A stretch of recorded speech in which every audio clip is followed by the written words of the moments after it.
করছি আজকের সেশন। প্রথম প্রশ্ন দেখো, পশ্চিম ও পূর্বঘাট পাহাড় কোন স্থানে মিলিত হয়? তো এই পশ্চিমঘাট এবং পূর্বঘাট পর্বত থেকে কিন্তু বেশ কিছু প্রশ্ন এক্সামে কিন্তু আসে। তো দেখো, পশ্চিম ও পূর্বঘাট পাহাড় কোন স্থানে মিলিত হয়? সঠিক উত্তর অপশান এ, নীলগিরি পাহাড়। এই নীলগিরি পাহাড়ের কাছে কিন্তু মিলিত হয়েছে। নেক্সট, এবার আমরা পশ্চিমঘাট ও পূর্বঘাট পাহাড় সম্পর্কে একটু বিস্তারিত জেনে নেব। এখান থেকে কিন্তু এক্সামে প্রচুর প্রশ্ন কিন্তু আসে। প্রথমে দেখো, পশ্চিমঘাট এটি ভারতের পশ্চিমে আরব সাগরের উপকূল বরাবর উত্তর দক্ষিণ অবস্থান করছে। এই পর্বতমালা উত্তরে তাপি নদী থেকে দক্ষিণে নীলগিরি পর্যন্ত কিন্তু বিস্তৃত। তো বিস্তারটা কিন্তু অবশ্যই মনে রাখবে।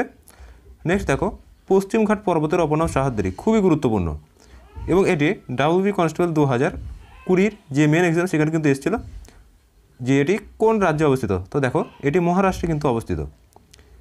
নেক্সট, এই পর্বতমালার গড় উচ্চতা কত? 600 থেকে 900 মিটার। পশ্চিমঘাট পর্বতমালা গড়ে 50 থেকে 80 কিমি কিন্তু চওড়া রয়েছে। এটি উত্তর থেকে দক্ষিণে বিস্তৃত রয়েছে।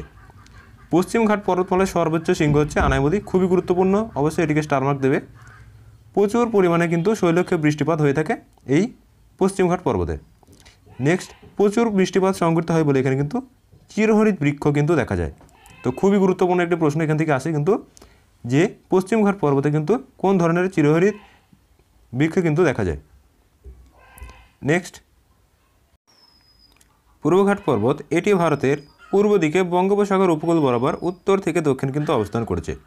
এই পর্বতমালার উত্তরে মহানদী থেকে দক্ষিণে নীলগিরি পর্বত পর্যন্ত কিন্তু বিস্তৃত রয়েছে। তো খুবই গুরুত্বপূর্ণ হচ্ছে বিস্তারটা। এটি উত্তরের মহানদী থেকে দক্ষিণের যে নীলগিরি পর্বত সেই পর্যন্ত কিন্তু বিস্তৃত। দেখো, পূর্বঘাট পর্বতমালার অপর নাম কি? মলয়দ্রী, খুবই গুরুত্বপূর্ণ, অবশ্যই কিন্তু এটিকে স্টার মার্ক দেবে, এক্সামে কিন্তু আসে। নেক্সট, এই পর্বতমালার গড় উচ্চতা 900 থেকে 1600 মিটার। পূর্বঘাট পর্বতমালা 100 থেকে 200 কিমি কিন্তু চওড়া। ছোট ছোট পর্বতের সমন্বয়ে কিন্তু এটি গঠিত হয়েছে। পূর্বঘাট পর্বতমালার সর্বোচ্চ শৃঙ্গ হচ্ছে জিন্দাগাদা, খুবই গুরুত্বপূর্ণ, এক্সামে কিন্তু বহুবার এসছে যে পূর্বঘাট পর্বতমালার সর্বোচ্চ শৃঙ্গ কি? জিন্দাগাদা। নেক্সট, এখানে পার্বত্য অঞ্চলে মৌসুমি বায়ুর প্রবাহে বৃষ্টিপাতের পরিমাণ খুবই কম। তো দেখো, এই পর্বতমালায় বিক্ষিপ্ত পর্ণমোচী অরণ্য ও ঝোপঝাড়ের প্রাধান্য লক্ষ্য করা যায়। যেহেতু বৃষ্টিপাত কম, সেখানে কিন্তু গুল্ম জাতীয় বা কাঁটা জাতীয় উদ্ভিদ কিন্তু জন্মাবে, এটাই স্বাভাবিক। নেক্সট দেখো, এই পর্বতমালায় শুষ্ক প্রকৃতির জলবায়ু বিরাজ করে। তো খুবই গুরুত্বপূর্ণ যে এই যে পূর্বঘাট পর্বতমালা, এখানকার আবহাওয়াটা কেমন? শুষ্ক প্রকৃতির, জলবায়ুটা যেহেতু শুষ্ক এবং এখানে কিন্তু পর্ণমোচী অরণ্য কিন্তু দেখা যায়। বৃষ্টিপাত না হলে সেখানে কিন্তু চিরহরিৎ উদ্ভিদ দেখা যাবে না। তো গুরুত্বপূর্ণ অবশ্যই যে পূর্বঘাট এবং পশ্চিমঘাট পর্বত, অবশ্যই কিন্তু তোমরা প্রত্যেকে মনে রাখবে। নেক্সট দেখো, শবরীমালা শ্রীধর্ম সংস্থার মন্দির অবস্থিত। তো কোন রাজ্যে কি মন্দির আছে, এখান থেকে কিন্তু বিস্তারিত প্রশ্ন একটু পরে আমরা দেখব। তো দেখো, কোন রাজ্যে শবরীমালা শ্রীধর্ম সংস্থার মন্দির অবস্থিত? তো সঠিক উত্তর অপশন বি, কেরালা। এই কেরালা রাজ্যে কিন্তু এই সংস্থার মন্দিরটি কিন্তু অবস্থিত। এবারে দেখো, বেশ কিছু মন্দির, কোন মন্দিরটি কোন রাজ্যে অবস্থিত, অবশ্যই কিন্তু এখান থেকে প্রশ্ন আসে। দেখো, নটরাজ মন্দির তামিলনাড়ু রাজ্যে কিন্তু অবস্থিত। কামাখ্যা মন্দির অসম রাজ্যে অবস্থিত। জগন্নাথ মন্দির উড়িষ্যা রাজ্যে অবস্থিত। লিঙ্গরাজ মন্দির উড়িষ্যাতে অবস্থিত। কোনারক সূর্য মন্দির, খুবই গুরুত্বপূর্ণ, এক্সামে বহুবার এসছে। কোনারক সূর্য মন্দির যেটি প্রথম নরসিংহ বর্মন কিন্তু নির্মিত করেছিল, এটি উড়িষ্যা রাজ্যে কিন্তু অবস্থিত। নেক্সট দেখো, খাজুরাহ মন্দির, এটি মধ্যপ্রদেশে অবস্থিত, খুবই গুরুত্বপূর্ণ, এক্সামে বিগত বছরে এসছে। এছাড়া বিরূপাক্ষ মন্দির কর্ণাটক, অবশ্যই এটিকে ডবল স্টার দেবে। বৃহদেশ্বর মন্দির, এটি থাঞ্জাভুর তামিলনাড়ু, এটিকেও ডবল স্টার দেবে। নেক্সট, স্বর্ণ মন্দির, খুবই গুরুত্বপূর্ণ, স্বর্ণ মন্দির, এটি কিন্তু গুরু রামদাস নির্মাণ করেছিল, এটি কিন্তু পাঞ্জাবে অবস্থিত। নেক্সট, সোমনাথ মন্দির গুজরাট এবং কেদারনাথ মন্দির উত্তরাখণ্ড। তিরুপতি মন্দির অন্ধ্রপ্রদেশ এবং বদ্রীনাথ মন্দির হচ্ছে উত্তরাখণ্ড। তো এই ছিল গুরুত্বপূর্ণ মন্দির। তো এখান থেকে কিন্তু বিগত বছরগুলিতে প্রশ্ন কিন্তু এসছে, অবশ্যই টপিকটিকে প্রত্যেকে ভালো করে রেডি করবে, এখান থেকে কিন্তু প্রশ্ন 100% কমন থাকবে। নেক্সট, সতীশ ধাওয়ান মহাকাশ কেন্দ্র কোথায় অবস্থিত? অবশ্যই প্রশ্নটিকে প্রত্যেকে ডবল স্টার দেবে, খুবই গুরুত্বপূর্ণ প্রশ্ন, এক্সামে কিন্তু বহুবার এটি এসছে। তো সতীশ ধাওয়ান মহাকাশ কেন্দ্রটি অবস্থিত, সঠিক উত্তর অপশন বি অন্ধ্রপ্রদেশের শ্রীহরিকোটা। এবং আমাদের ভারতীয় যে মহাকাশ গবেষণা সংস্থা রয়েছে ইসরো, তার সদর দপ্তর কোথায়? তো ইসরোর সদর দপ্তর হচ্ছে বেঙ্গালুরু। তো এই দুটি কিন্তু অবশ্যই মনে রাখবে, এক্সামে কিন্তু আসে। নেক্সট দেখো, ইলেকট্রন কে আবিষ্কার করেন? তো পরমাণুর যে বিভিন্ন কণা রয়েছে, তো সেই কণা থেকে কিন্তু প্রশ্ন আসে কে কোনটি আবিষ্কার করেন এবং তাদের যে চার্জ বা আধান সেগুলো থেকে কিন্তু প্রশ্ন আসে। তো দেখো ইলেকট্রন, তো সঠিক উত্তর অপশন সি জে টমসন। তো ইলেকট্রন আবিষ্কার করেছিলেন জে টমসন। নেক্সট দেখো, পদার্থের যে বিভিন্ন কণা রয়েছে, পরমাণুর যে প্রোটন, ইলেকট্রন এবং নিউট্রন, এই তিনটি অত্যন্ত ক্ষুদ্র কণা দিয়ে কিন্তু এই পরমাণু কিন্তু গঠিত হয়। তো পরমাণুকে ভাঙলে আমরা এই তিনটি কণায় কিন্তু পাই। তো দেখো প্রোটন এবং নিউট্রন পরমাণুর কেন্দ্রে কিন্তু থাকে এবং এর ফলে নিউক্লিয়াস তৈরি হয়। তো এটি খুবই গুরুত্বপূর্ণ। দেখো প্রোটন এবং নিউট্রন এটি কিন্তু পরমাণুর কেন্দ্রে কিন্তু থাকে। এই যে ছবিতে তোমরা দেখতে পাচ্ছ, এই কেন্দ্রে কিন্তু প্রোটন এবং নিউট্রন রয়েছে এবং এই কেন্দ্রের যে গোলাকার আকৃতির অংশটুকু এটিকে বলা হচ্ছে পরমাণুর নিউক্লিয়াস। এবং এই বাইরে যেগুলি কক্ষপথে আবর্তন করছে এগুলি হচ্ছে ইলেকট্রন। তো দেখো এদের যে আধান, এগুলো থেকে কিন্তু গুরুত্বপূর্ণ প্রশ্ন আসে। দেখো প্রোটন একটি ইতিবাচক চার্জ আছে, অর্থাৎ প্রোটনের চার্জ হচ্ছে কি পজিটিভ অর্থাৎ প্লাস, এবং ইলেকট্রন দেখো একটি ঋণাত্মক চার্জযুক্ত। এক্সামে কিন্তু ভীষণ পরিমাণে আসে। ইলেকট্রন হচ্ছে একটি ঋণাত্মক বা মাইনাস বা নেগেটিভ চার্জযুক্ত এবং নিউট্রন হলো কি নিস্তরিত। নিউট্রনের কিন্তু কোনো আধান নেই। তো খুবই গুরুত্বপূর্ণ, অবশ্যই কিন্তু চার্জগুলো দেখে রাখবে। এবং দেখো প্রোটন আবিষ্কার করেছিলেন কে? রাদারফোর্ড। ইলেকট্রন আবিষ্কার করেছিলেন জে টমসন, আজকের প্রশ্নে কিন্তু ছিল। এবং নিউট্রন আবিষ্কার করেছিলেন স্যাডউইক। তো এই যে পদার্থের কণা, তো এখান থেকে কিন্তু অবশ্যই প্রশ্ন এক্সামে থাকে, তোমরা কিন্তু গুরুত্ব সহকারে এটি দেখবে। চলো নেক্সট প্রশ্ন দেখি। দেখো একটি গুরুত্বপূর্ণ কারেন্ট অ্যাফেয়ার্সের প্রশ্ন, 2024 সালে আইসিসি টি20 ক্রিকেট বিশ্বকাপ পুরুষ কোথায় অনুষ্ঠিত হবে?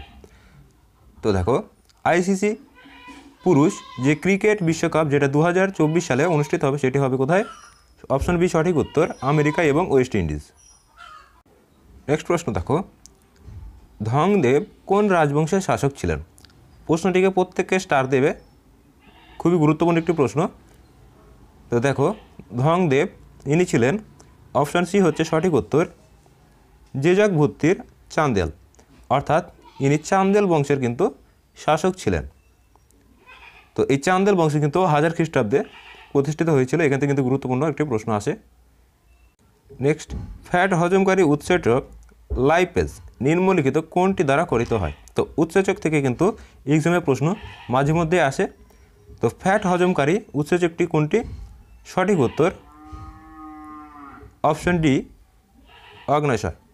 এই অগ্নাশয় কিন্তু লাইপেজ, যেটি এই অগ্নাশয় থেকে কিন্তু গঠিত হয়।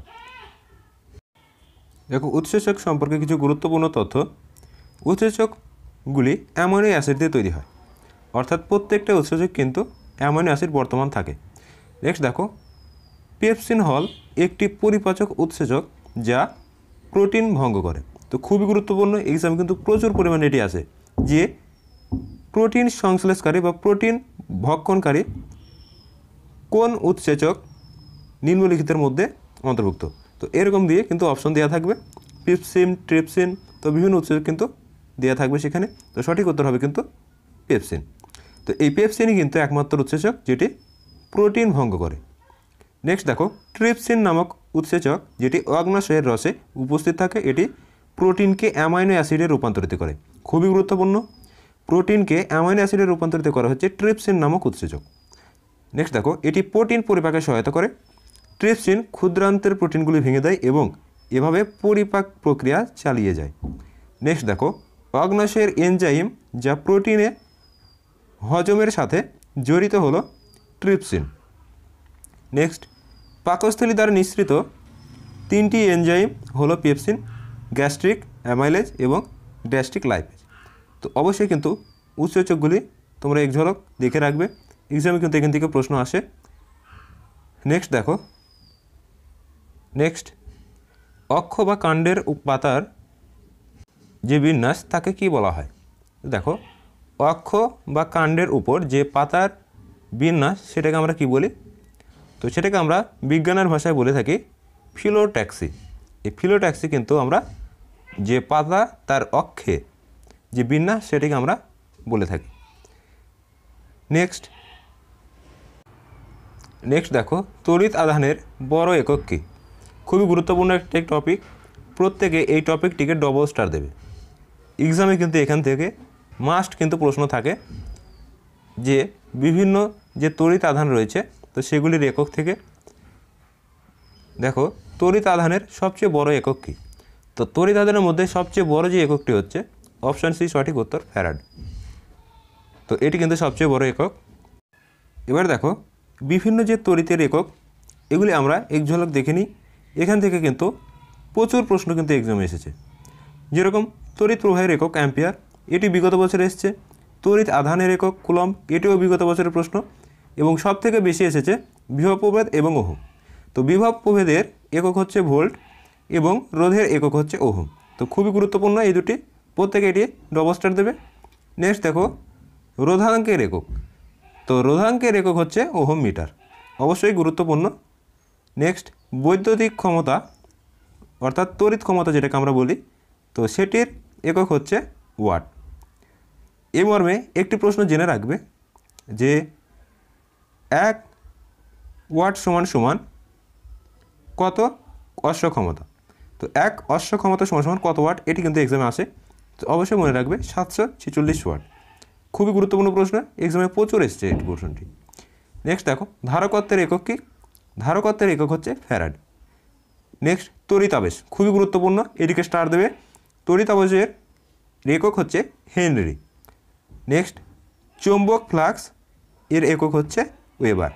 তো এই সমস্ত তড়িতের যে গুরুত্বপূর্ণ একক সেগুলি তোমরা একটু দেখে রাখবে, এক্সামে কিন্তু এখান থেকে প্রশ্ন আসে। চলো নেক্সট প্রশ্ন দেখি। পৃথিবীর সবচেয়ে ছোট ব্যাকটেরিয়ার নাম কি? প্রশ্নটিকে অবশ্যই স্টার মার্ক দেবে, এটি বিগত বছরের প্রশ্ন। তো পৃথিবীর সব থেকে ছোট ব্যাকটেরিয়া হলো অপশন বি সঠিক উত্তর, ডায়ালিস্টার নিউমোসিনটিস। তো এটি হচ্ছে পৃথিবীর সব থেকে ছোট ব্যাকটেরিয়া। নেক্সট, কোন সূত্র মেনে বেলুন বায়ুতে উপরের দিকে ওঠে? খুবই গুরুত্বপূর্ণ প্রশ্ন, প্রত্যেকে এটিকে ডবল স্টার দেবে। তো দেখো, কোন সূত্র মেনে বেলুন বায়ুতে উপরের দিকে ওঠে? তো সঠিক উত্তর কিন্তু অপশন সি আর্কিমিডিসের সূত্র। তো এটি কিন্তু সঠিক অ্যান্সার। আর্কিমিডিসের সূত্র অনুযায়ী কিন্তু এই যে বেলুন সেটি কিন্তু বায়ুতে উপরের দিকে ওঠে। নেক্সট, কোন যৌগটি অ্যান্টি ম্যালেরিয়া ড্রাগ হিসাবে ব্যবহৃত হয়? তো বিভিন্ন যে যৌগ বা পদার্থের যে মৌল রয়েছে সেগুলি কোনটি কী কাজে ব্যবহৃত হয়, এখান থেকে কিন্তু প্রশ্ন কিন্তু এক্সামে থাকে। তো দেখো, অ্যান্টি ম্যালেরিয়া ড্রাগ হিসাবে ব্যবহৃত হয়, সঠিক উত্তর অপশন এ ক্লোরোকুইন। এক্সামে কিন্তু খুবই গুরুত্বপূর্ণ এই প্রশ্নটি, অবশ্যই মনে রাখবে। নেক্সট দেখো, সার্কি রাজবংশের রাজধানী কোথায় ছিল?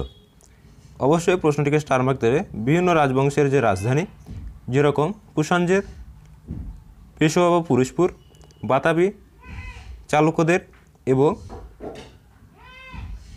হর্ষবর্ধনের কনৌজ, যে বিভিন্ন শাসক ছিল, তো সেরকমই কিন্তু প্রশ্ন আসে। তো এইগুলি প্রশ্নগুলি কিন্তু খুবই গুরুত্বপূর্ণ, এক্সামে কিন্তু আসে। এক্ষেত্রে সঠিক উত্তর অপশন ডি জৌনপুর। এই জৌনপুরে কিন্তু সার্কি রাজবংশের কিন্তু রাজধানী ছিল। নেক্সট, এই প্রশ্নটিকে প্রত্যেকে স্টার মার্ক দেবে। গাজী মালিক বংশের প্রতিষ্ঠাতা কে? তো দেখো, আমরা যদি দেখি লোদি বংশের প্রতিষ্ঠাতা কে ছিল? বহলুল লোদি। সৈয়দ বংশের প্রতিষ্ঠাতা খিজির খান এবং মুঘল বংশের প্রতিষ্ঠাতা জহিরুদ্দিন মোহাম্মদ বাবর। তো এই গেল তিনটে বংশের প্রতিষ্ঠাতা। এবং দেখো, অপশন সি হবে কিন্তু সঠিক উত্তর তুগলক বংশ। এই তুগলক বংশের প্রতিষ্ঠাতা কে ছিলেন? গাজী মালিক, অবশ্যই কিন্তু সঠিক উত্তর। নেক্সট দেখো, ভারতের কোন রাজ্যে দ্বিতীয় দীর্ঘতম উপকূল রেখা রয়েছে? খুবই গুরুত্বপূর্ণ প্রশ্ন, প্রত্যেকে এই প্রশ্নটিকে ডবল স্টার দেবে। সব থেকে দীর্ঘ উপকূল, এবং এখানে দেখো প্রশ্নটি একটু ডিপ দিয়েছে যে দ্বিতীয় দীর্ঘতম উপকূল। তো অবশ্যই কিন্তু গুরুত্বপূর্ণ প্রশ্ন।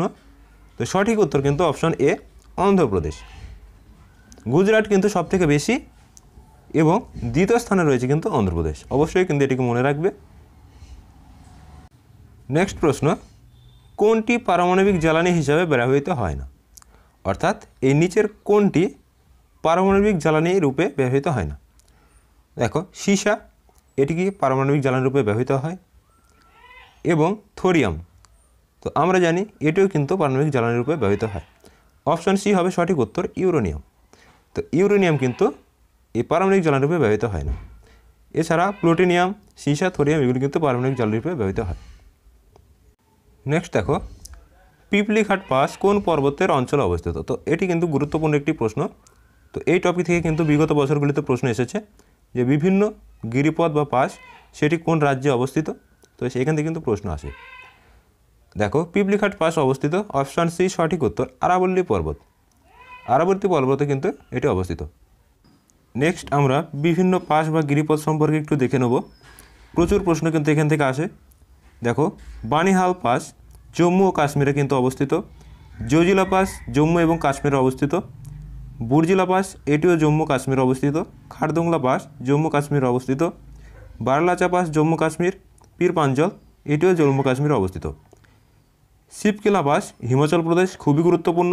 রোটাং পাস খুব এক্সামে আসে যে রোটাং পাস কোন রাজ্যে অবস্থিত, তো এটি হিমাচল প্রদেশে অবস্থিত। Next Zojila pass, Nathula pass ভীষণ পরিমাণে কিন্তু এক্সাম আসে, এটি সিকিম রাজ্যে কিন্তু অবস্থিত। নেক্সট লিপু লেক পাস এটি উত্তরাখণ্ড। মনা পাস উত্তরাখণ্ড। থলঘাট মহারাষ্ট্রে, অবশ্যই এটিকে স্টারমার্ক দেবে, এটি বিগত বছরে এসছে। এবং পলঘাট হচ্ছে কেরালা। তো এই ছিল গুরুত্বপূর্ণ বিভিন্ন পাস বা গিরিপথ। তো এটি কিন্তু কোন রাজ্যে অবস্থিত, এটি কিন্তু গুরুত্বপূর্ণ একটি টপিক।